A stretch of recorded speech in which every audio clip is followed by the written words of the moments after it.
It could have, maybe it should have, been laid to rest in the mid-80s, but it wasn't. The 2600 was the console that wouldn't die. The great video game crash saw competitors fall by the wayside in droves, but not this beast. No, in 1986 the Atari 2600 was relaunched, a newer, sleeker, but Dark Chambers from 1988. A game that may look familiar to hardcore retro gamers, like a slimmed down version of Gauntlet, or if you're really on the ball you might recognise it as a renamed conversion of Dandy, the Atari 8-bit game that inspired the better known arcade classic. Yes, Atari's marketing in this era might not have made much sense outside of Jack Tramiel's head, but they at least realised that if the 2600 was going to walk around and haunt the rest of its product lineup like the ghost of Black Friday's past, it was going to need some new games.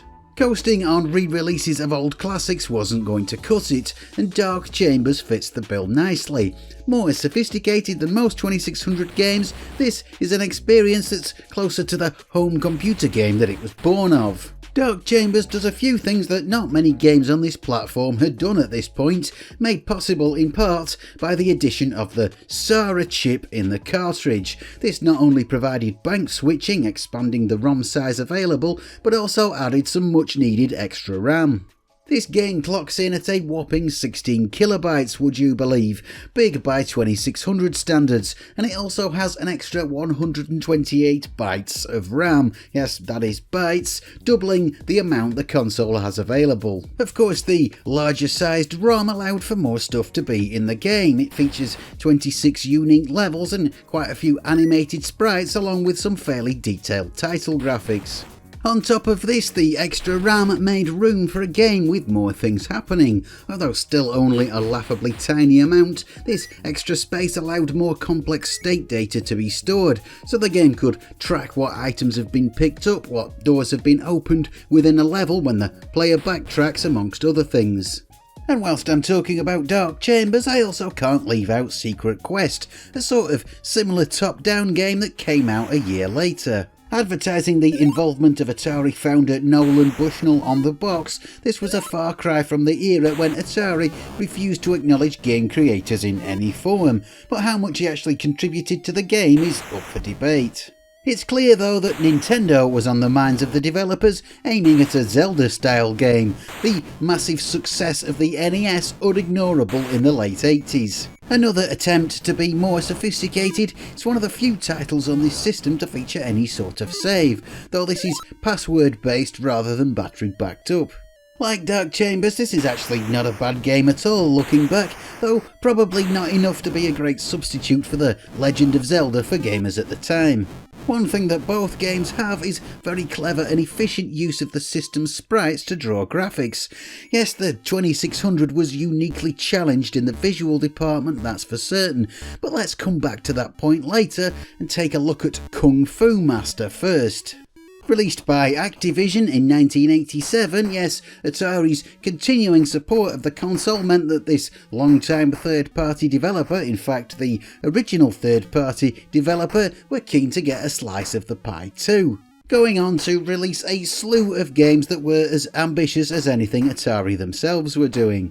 Now this is a pretty impressive port of the arcade hit, retaining a lot of the snappiness of the original, actually playing quite a bit better than many of the home computer ports, even if it is pared back to the basics. It looks quite good too, the graphics a step up from nearly anything else you'll see here. It also exhibits something very unusual for this 70s survivor: horizontal scrolling. Yes, the 2600 wasn't built with scrolling backgrounds in mind at all, that concept not even really invented when it was created. A few games gave it a good go and vertical scrolling became quite common, but lefty-righty as opposed to uppy-downy, well, you didn't see it so often. Why not? Well, unlike later consoles, the 2600 had no built-in scrolling capabilities, so if you wanted to do it, you had to do it in software, writing code to manually move everything you wanted to move. This was a problem on such a primitive system. Just drawing completely static graphics was challenging enough, and vertical scrolling was just about possible, taking advantage of the way the system constructed its graphics out of lines of pixels, but horizontal scrolling? Well, not enough CPU power, not enough RAM, not enough of anything really. So how's it doing it? Well, it's faking it using sprites. Yes, the Atari 2600 had 5 sprites at its disposal, allowing it to draw stuff that moves independently of the background graphics. These sprites were limited in width and there was only enough RAM to store one line of sprite data at once, but by switching things out very quickly you could effectively make them as tall as you liked and even change their horizontal position mid-frame, so each one could draw a lot of stuff. You could even multiply them, allowing the same sprite to appear up to 3 times on the same horizontal line. Yeah, okay, the intricacies of all this are kind of dense, so let's take a look at Kung Fu Master using a debug feature of the Stellar emulator. Here, each sprite is drawn in its own colour, no matter how it would normally look, and we can see the simple repeating elements of the background being drawn with the sprites available, moving to the right or left, giving the main character the appearance of movement. Much of the heavy lifting is done by what are called the player sprites, coloured in red and yellow. You might notice that there's actually nothing moving on the same plane as the main character. It's all above and below, and that's because there's just not really enough sprites available to show anything else besides the player and the enemies in this part of the screen. Yes, this might not look like much even by the standards of the era it came out in, but it's a brilliantly clever use of the hardware. And no flicker too, a problem with many 2600 games, eliminated with cleverly timed coding and judicious use of the sprite multiply feature. There's more I could say about this, but let's press on and have a look at Tomcat, the F-14 fighter simulator, to give it its full name, from 1989. Created by another third-party developer, well actually maybe fourth party, because this is a company founded by former Activision employees, but that's another story. Now this is a game that looks very good for this system right from the get-go, created by Dan Kitchen, the same guy responsible for Kung Fu Master, but now at the new company that he had founded. Not the first time anybody attempted a simulator on the 2600, this could easily be seen as a polished up, more action-oriented version of Activision's Space Shuttle, but it's got to be the most visually impressive. From the very first moment we can see the system's limits being pushed even when there's nothing happening. How so? Well, thanks to the 2600's uniquely limited graphics capabilities, even drawing this view of a cockpit isn't easy. You see, as well as the sprites, we have the playfield graphics, designed to draw, well, playfields or backgrounds. In fact, it can only store half of one line of playfield graphics in its RAM at any one time, requiring it to be constantly updated at the expense of CPU time if you want to draw anything complex. But even then, you're still limited to very chunky graphics indeed, with a horizontal resolution of just 40 pixels across. For some games this was just fine, but for anything more detailed like a fighter jet cockpit, playfield graphics were never going to work. The playfield graphics here provide a general shape of the scene, but anything more intricate is rendered with precisely laid out sprites, which can have smaller pixels, giving a more detailed, higher resolution image. If we drop into debug mode again, we can see that large parts of the image are being created with the player sprites, and what are called the missile and the ball sprites, the ingredients of Pong being bent into something much more sophisticated. The text here is an interesting addition. Yes, by any other standards it may not look it, but this is very clear and high resolution for the 2600. Few other games ever bothered with much text. There was no easy way of drawing it, it took up a lot of memory comparatively, and it took away resources from other parts of the game. Here it's generated by marshalling the red and yellow player sprites into drawing what becomes an essential information readout. As mentioned before, both Dark Chambers and Secret Quest used sprites to fill out what couldn't easily be drawn any other way, in a very similar manner to what's being done here. One thing in this game that isn't being drawn with sprites is the horizon of the outside view, and you can see it is a bit jaggy, but there is another game with a similar viewpoint that does it a different way. Let's have a look at Radar Lock, again from 1989. Created by Doug Neubauer, the very same guy behind the Electric Log Cabin's legendary limit pusher Solaris, which I featured in a previous video. In fact, this seems to be based on the same engine, if you could call it that. More action focused with less of the strategic stuff. This is still though a screamingly console-rattlingly tightly coded game that was a whole world away from what anyone could have envisioned this system doing when it was created.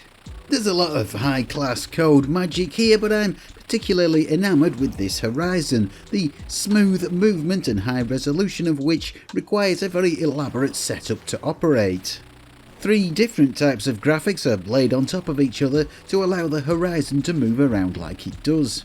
We can use the debug colours again to get a different view of things, and we can see the detail of the horizon picked out in light blue. This is in fact the ball sprite, originally intended, as the name suggests, for drawing the ball or puck in simple 2-player games. The ball sprite has its limitations. It can only draw unbroken lines in effect, but it can be extended, as it is here, to cover a large part of the screen. But that doesn't explain all of what's going on. If we use another emulator feature to disable the ball sprite, we can see the very chunky horizon underneath it, drawn with playfield graphics. Yes, this is what it looks like without the stretched out ball to give it higher resolution. But there's more to it than that even. If we disable the playfield, we can see another layer underneath. This is the background layer, filling in very roughly the water and the sky. Not really designed for drawing graphics, it was really just intended to provide a single solid colour for the rest of the graphics to be overlaid on, but here it's being changed very quickly mid-frame to fill in areas the other types of graphics aren't able to do so efficiently. Why is this seemingly simple thing so ridiculously complex? Well, it just has to be to allow the horizon to be efficiently drawn with that level of detail. Other systems of this era could easily handle this sort of thing without having the need for anything so intricate and clever, but the 2600 was in so many ways a primitive beast, a product not of the 80s like most of its competitors at this point, but a throwback from the 70s. This makes Atari's attempt to keep it relevant seem all the stranger and all the more desperate. Yes, it might have been a cash cow, but it can't have been good for their image, this ancient system still on their roster when the rest of the world had moved on. By 1989, Atari themselves had released 2 separate home console successors and numerous models of home computers, and were on the verge of releasing the pioneering Lynx, but they still couldn't quite leave the 2600 alone. And one thing that I can't leave alone is appeals for my Patreon. Yes, this might be a good moment to briefly insert one. If you'd like to support me making videos here on YouTube, head over to patreon.com/Shiropolis or click the link below. That would be marvellous. The twilight of the 2600 saw games that pushed the limits in all sorts of ways, both technologically and in terms of game design, and this next one, Fatal Run, tries to do both.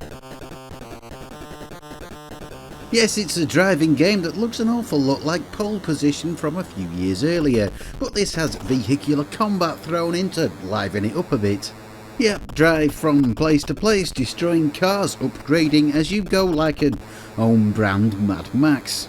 More involved than the usual fare on this oldest of the old school machine, even if on the surface it doesn't look that much more advanced than those early 80s classics. Like Secret Quest, there's even a password-based save system, but this game's most notable feature is oddly just its sheer size. A whole 32 kilobytes of data is in this cartridge. Incredible, eh? Yes, one game that takes up more space than every VCS launch title put together. Yes, it's almost as large as a first-gen NES game, and okay, by this point in time it wasn't all that big. The 2600 was always limited in how much storage space it had access to, partly because of cost constraints but also for technical reasons. The first generation of games could be at most 4 kilobytes, in part because of the variant of the CPU that Atari chose to use, but also, well, because they thought that that would be enough for anyone. It wasn't, of course, but this capacity could be extended through bank switching, which allowed larger memory sizes by splitting the code up into chunks and swapping it in and out as needed. Like Dark Chambers, Secret Quest and Radar Lock, whilst we're about it, Fatal Run uses the SARA chip to do its bank switching, but with the ROM size upped even further, making this the largest ever officially released game. Okay, to be fair, it's not entirely obvious what the extra space is being used for. Yes, it had quite a lot more than earlier 2600 games, but not that much. Much of the extra space seems to be graphics data, used for the various backdrops and the bits between levels, as well as an unusual amount of text for a 2600 game. Atari can't have been all that enamoured with this, as it never saw an American release. Only PAL territories ever got this game, but it wasn't as if this system had been abandoned in its home nation, because more releases still kept coming.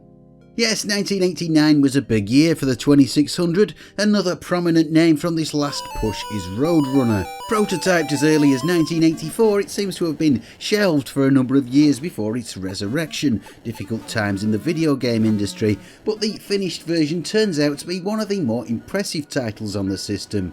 A conversion of the Atari arcade game, quite away from the sumptuous cartoon visuals of the original, but it still has its charms. Once again, sprites are used to make elements of the moving background, but also playfield graphics are used too to draw the moving lines on the road and the extra lanes on later levels. It's not quite running at the full 60 frames per second, in fact, different elements of the graphics take turns to be updated. The moving playfield parts are only updated every 4th frame, making it noticeably jerky, but it still works well enough. Again, I could say more, but, well, time is pressing, and there's just too many interesting games from this strange interlude in gaming history for me to cover them all in any one video.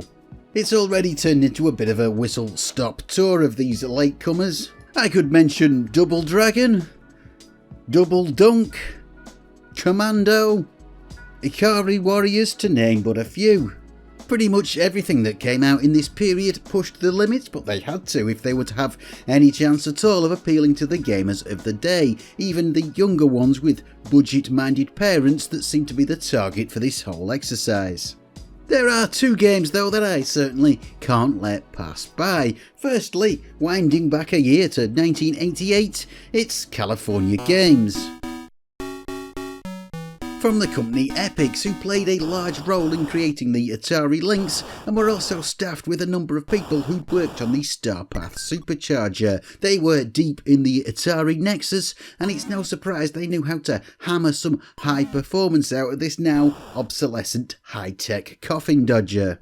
Actually, before we get going on the gameplay, let's go back to that rather impressive title screen. A lovely demo scene style effect, making good use of the 2600's huge colour palette and some clever manipulation of the background colour register and playfield graphics.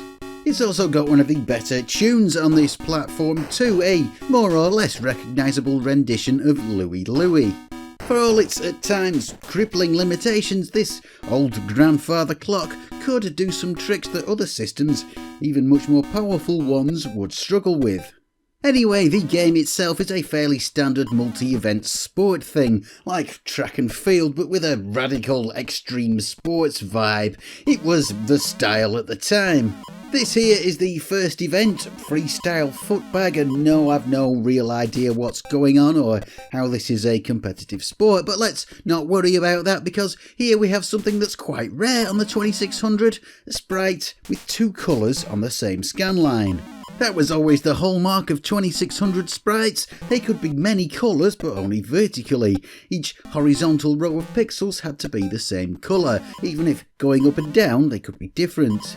It was easy enough to switch colours in between scan lines as the screen was drawn, but you couldn't change the colour of pixels fast enough to do it in the middle of a row. And yet here we can clearly see the switching colours in this guy's face, the separation of the arms from his tank top, and even what looks to be a bald patch, weirdly enough.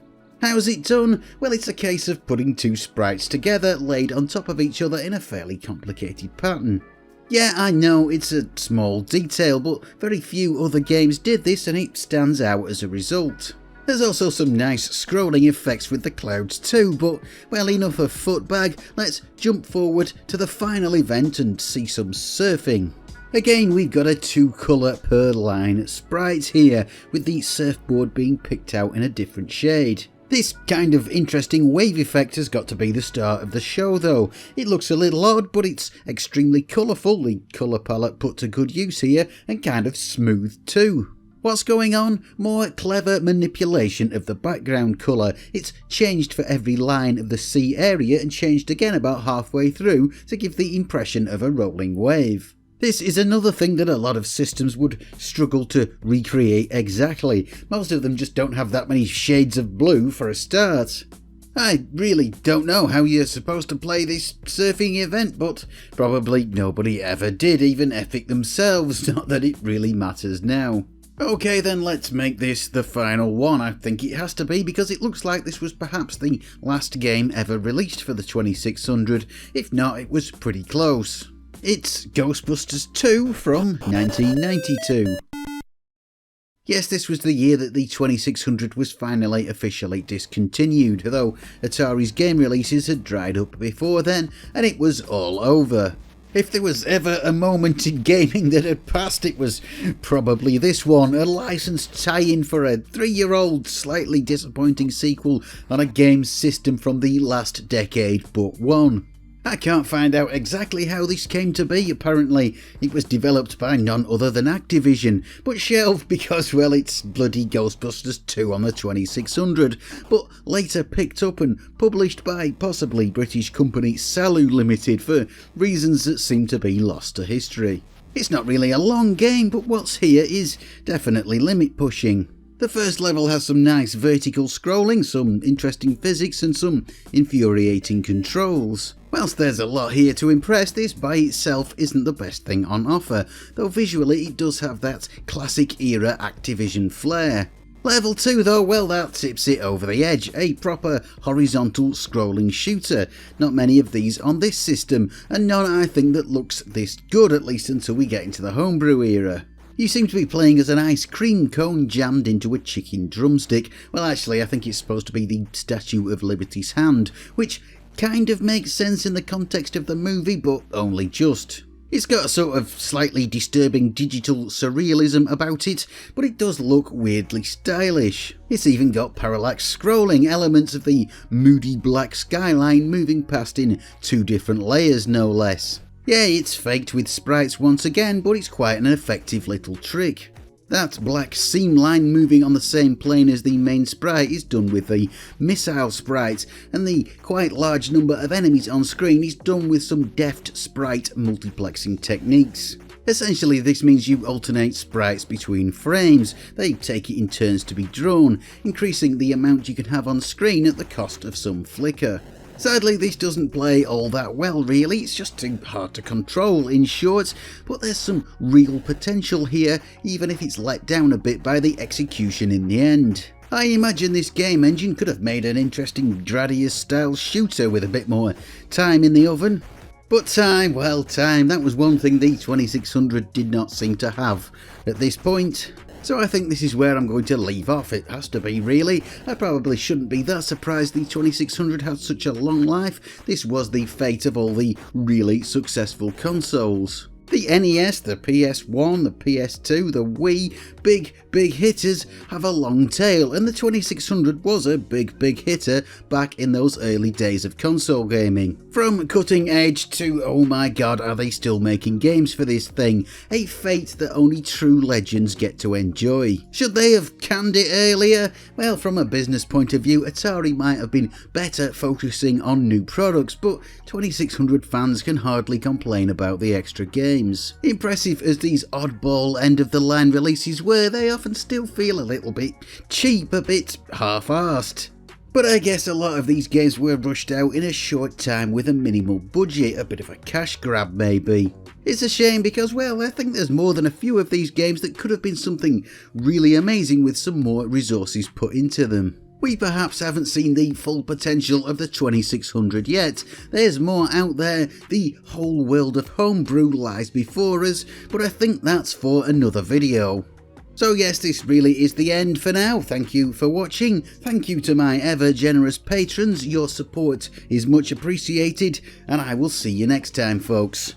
Goodbye.